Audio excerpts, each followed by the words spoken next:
السلام علیکم ورحمۃ اللہ وبرکاتہ۔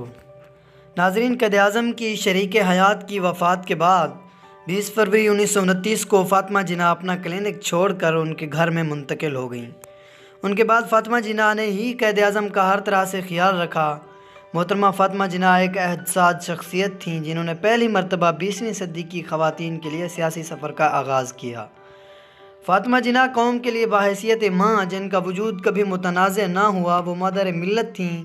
ان کے قوم پر اس قدر احسانات ہیں کہ ان کو شمار نہیں کیا جا سکتا۔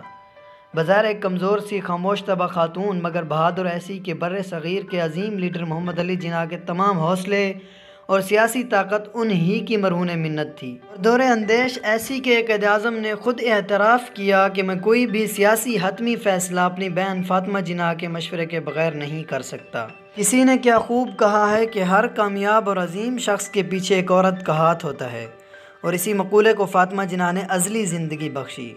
محترمہ نے آخری دنوں تک قائد اعظم کا ساتھ دیا۔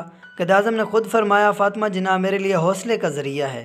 ان دنوں جب مجھے خدشہ تھا کہ برطانیہ حکومت مجھے قید کر لے گی، تو فاطمہ نے ہی مجھے بہت حوصلہ دیا۔ ناظرین، یہی تھی آج کی ویڈیو۔ اگر ویڈیو اچھی لگی ہو تو چینل کو ضرور سبسکرائب کیجیے گا، اور ساتھ ہی جڑے بیل آئیکن کو ضرور پریس کر دیجیے گا۔ والسلام۔